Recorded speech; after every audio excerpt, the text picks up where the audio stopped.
Thank you, and thank you, my friends. Thank you. So this Sunday, we're looking at the idea that will bring new meaning to the word, our theme of the month, the word power. And we're using the acronym POWER to guide us when this month is over. So this is definitely moving into August. I don't even know what month it is anymore. It's going so fast. But I started July out, as I said last week, with 2 weeks on being your badass self. And you know, some people, they thought that was a little cursy, so I didn't change it for them, but I'm moving to power, because we can all live with the word power, right? So far we've looked at 2 of the ways to live POWER. The first, which we did last week, which was being or living our passion and our purpose. Living our passion and our purpose. The second one is oneness, as Brenda read today. It's about really knowing that we are one with a power that is so much greater than us, a power that is infinite in its capacity and beyond our human comprehension, that is what we've been created out of. And I find that totally awesome. I really find that incredible. That if we would believe in that power within us. And so today we're looking at the W. So before I do, I want to share a little true story with you. Back several decades ago, there was a little band. It was a pretty good band. They played local venues and began gaining notoriety and getting a bit of a name for themselves. As they grew in popularity, the drummer of the band started to wrestle with whether he was worthy or not to even be in this band. He thought the other members really were the band, and he was pretty much the odd man out. And he felt so badly about this, he confided in one of the other guitar players, one of the lead guitar players, and he was thinking about quitting the band. And this player told him that, funny that you would say that, because I'm thinking the same thing about me. You guys all sound so great without me. I was thinking maybe I should quit the band. Later, the pair told this story to one other of the band's lead singers, who said he too had doubts about how he would fit in, because they were getting pretty well known. And he didn't think he was good enough to be in this band. So we're going to stop that story just for a moment and think about, maybe we've experienced that in our lives, where we're in a group or we're part of any kind of organization where we feel less than, where we feel we really don't kind of fit in. Everyone else knows all this stuff. They're so much better than me. There's so much, especially in spiritual communities, more enlightened than I am. Whoa, I'll never get to know that much. If people knew you, they might realize that you were a fraud. Anyone ever feel that? I mean, I've even felt that at times, like, oh, if they really knew. If they really knew who the real me is, right? But these are all rhetorical questions anyway. We're not going to answer them. But I see heads shaking, so take heart. Because in the end of the story, you are pretty much in good company, which is always very reassuring to know. Because the drummer was Ringo Starr, and the guitar player was George Harrison, and the other lead singer was Paul McCartney. So this all comes from an Alan Cohen book, A Daily Dose of Sanity. Apparently, and this makes sense, right? John Lennon had no problem. Go, John, go! That's right. Yeah, right there.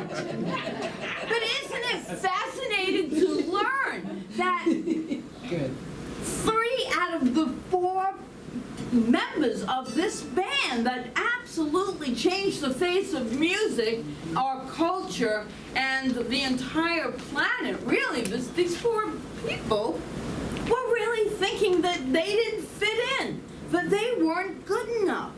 So we are in great company if we feel that way. And always, as Mandy so beautifully spoke, act as if. Act as if you already are. You are already the best of whatever it is that your passion and your purpose pulls you into being. And if you are ever feeling bad about yourself, not good enough, you got to remember that you too are a rock star. Each and every one of us is a rock star. Yes, I like that. The question of this morning, though, is who is driving your life? Are you allowing others to drive your life? Your innate value and worth, in other words, your power, are you claiming that power? Or your feelings of unworthiness and not good enough? Which are we stepping into? Because you know what? It's really getting old, that not good enough stuff. And don't let any person tell you that you are not good enough just the way you are. Because that's their point of view, and it's not important to you. It should not affect you whatsoever. So own who you are. Don't allow other people to drive your life, to drive your passion, to drive your purpose. You own it. You step into it.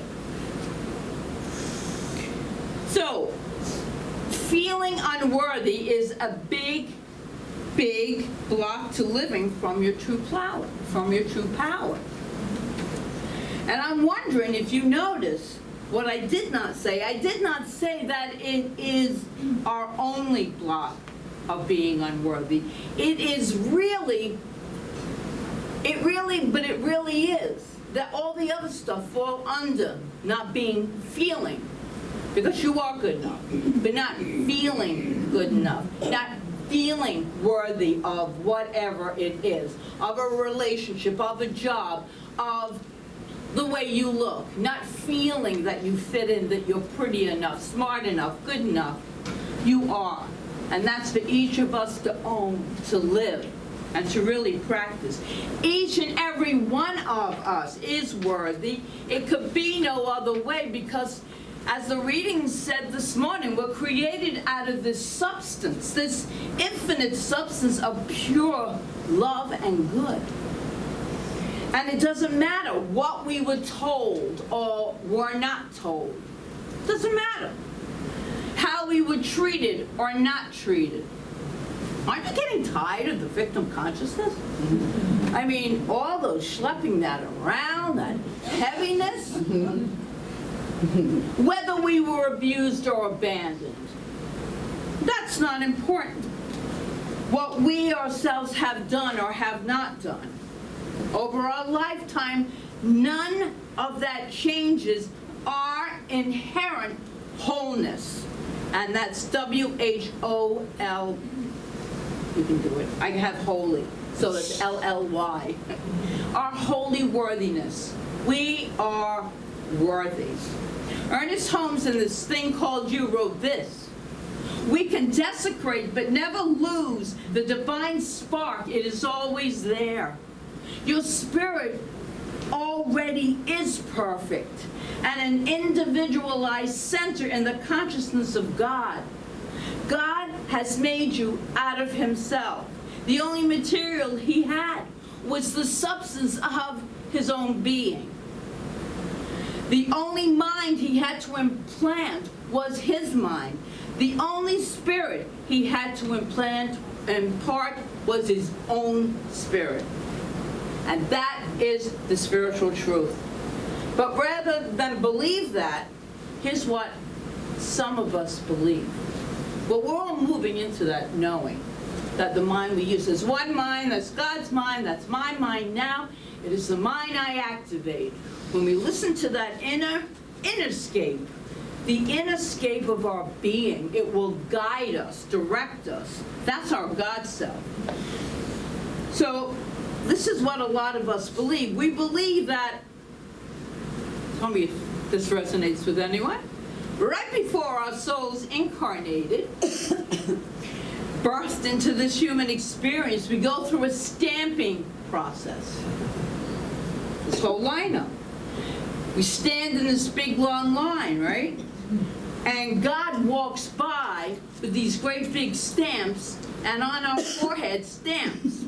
Worthy, worthy, unworthy, worthy, worthy. This one's definitely unworthy. We think God walks along. It's the God I was taught to believe. We think that God walks along stamping everyone's forehead with whether they're going to be good enough, whether they're going to be worthy or unworthy. And for those who had more, this is great.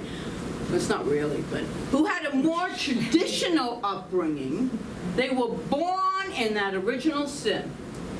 We talked about that in our Rock the Word class on Tuesday night. What a great class that is. You would love that class. Oh, it's a good one. Rock your word.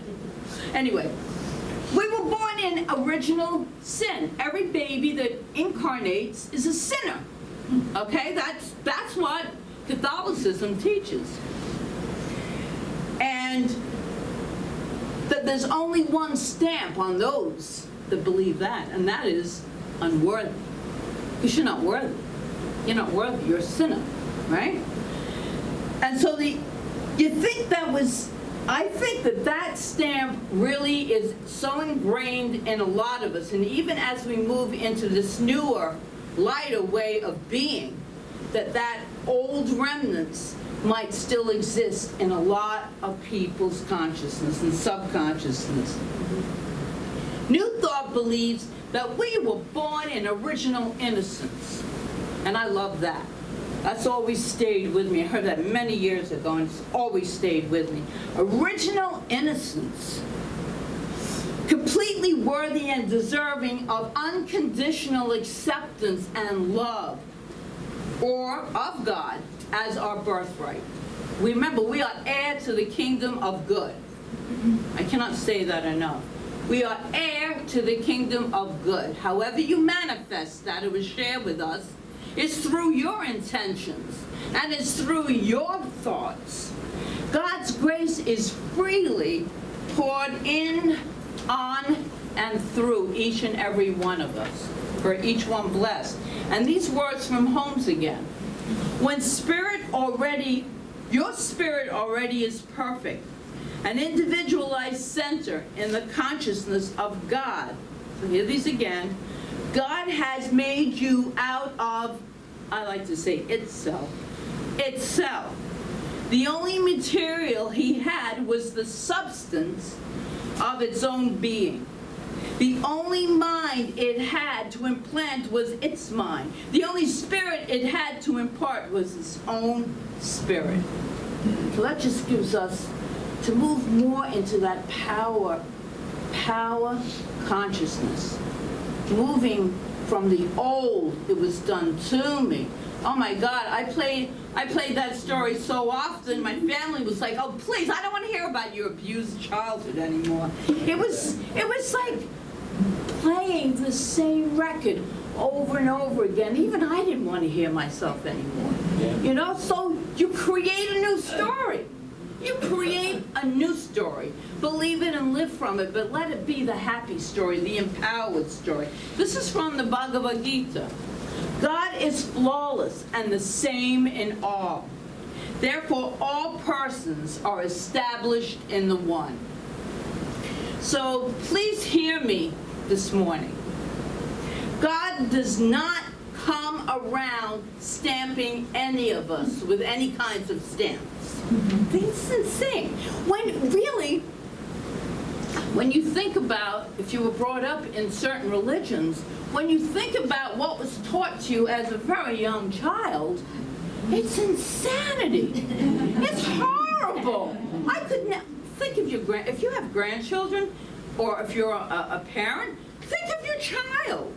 You're going to tell them that they're sinners, that they have to go confess, that everything they do is flawed, they'll never be perfect enough, they'll never be good enough, and then we wonder why we grow up to be neurotic human beings.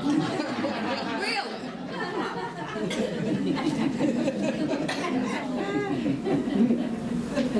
And we might have been told that, you know, all of this stuff of unworthiness by the church, by how we were treated or not treated, and by things that were done or not done to us. But ultimately, along the line, we have each of us made up a story.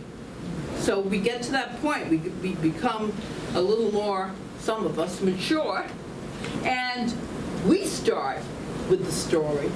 And so we play that story over and over again because we believe this is fact. This is fact. And so we're acting it out again as if it's already manifested in us. And we live out a life of unworthiness. If you're a shy person, don't worry about your throat chakra and finding your voice. Some people are shy. There's nothing wrong with that. Embrace it. Love it. And if you're a vocal person like I am, I'm embracing it now because I'm a little tired of people telling me how I should look, how I should sound, and how I should act. Okay? So I'm embracing my power because we're all unique, each and every one of us. Don't you think so? Yeah. Spiritual author and poet Thomas Merton once said, "Others can give you a name or a number, but they can never tell you who you really are.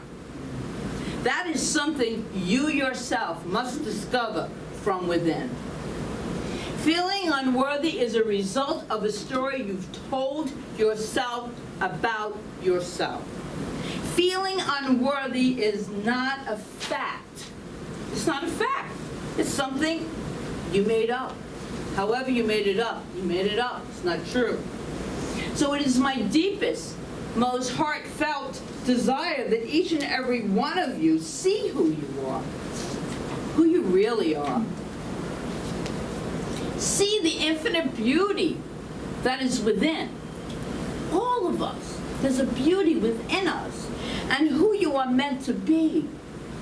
It is my deepest desire that you not only see it, but that you also live from it. Let your actions reflect it.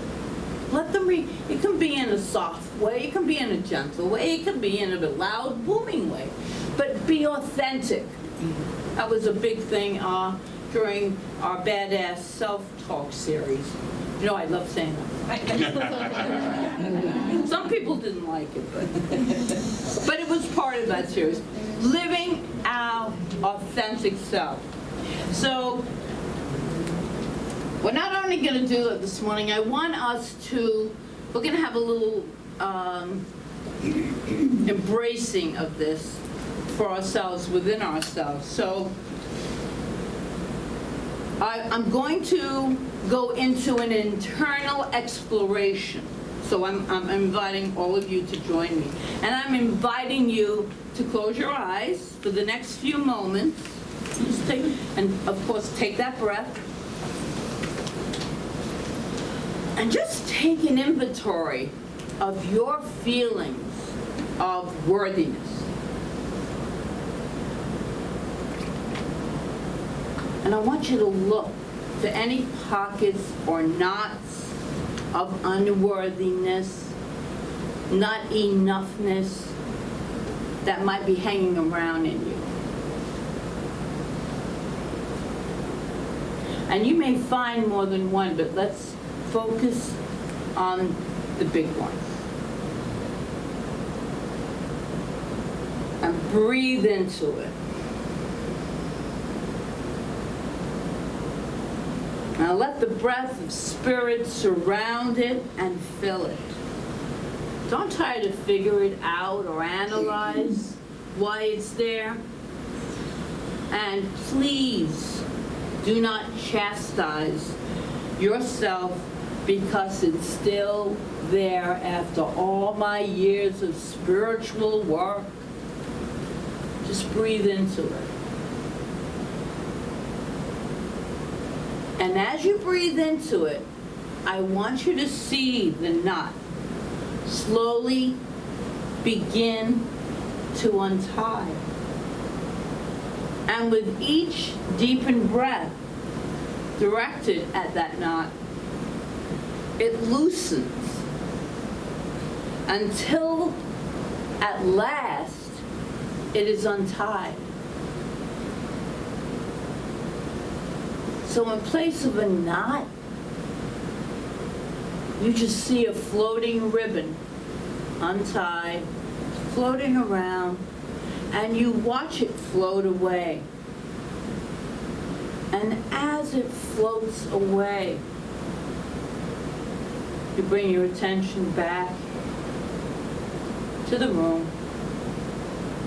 Maybe you feel a little lighter, maybe not, it's okay. Let's take another deep breath and open your eyes. I've really been embracing the breath over all these years because it really is a great pause and a great way to deepen into that internal landscape that is us. Now the thing is, many of you have heard or perhaps done stuff like this before. You could have done it before. And you really were into it and you got it in that moment until you walked out of the door. Then like totally, or you met someone that, you know, pushed your button, as they say, and then it's gone again and the knot's back. So let this one stay. So we're going to anchor our work this morning with something that I trust, I really trust, that the issue of worthiness is put to rest once and for all. As many of you don't know that I am an ordained worthiness minister, okay? So I'm about to perform a sacred ceremony. I was going to use my magical lit up musical wand, but one of my lovely grandsons broke it. It's so cute, huh? So we will use this instead. So this is a sacred ceremony that I'm about. It's usually done on a one-to-one basis, but I have special dispensation to perform it in front of a crowd. So we're all, each one of us is going to move into a place. This is where you're being anointed. Not by water or sacred oil, but by the sound. That's your anointing. Okay?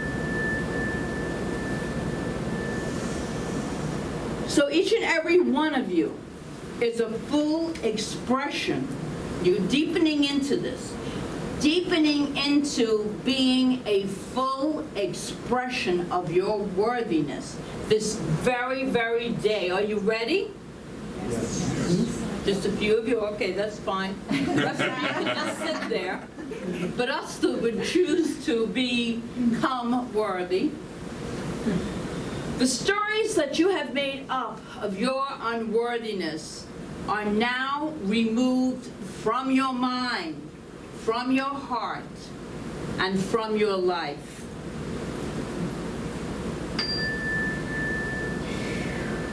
By the power vested in me as an ordained worthiness minister, and through the sacred energy of this magical sacred instrument, I hereby anoint each one as holy. Holy, both H-O-L-Y and W-H-O-L-L-Y. Holy, from now to forevermore. Each one is moving into their perfection of who they are, the uniqueness of who they are. So breathe it in. And we will, let me just make sure that each one gets a sound.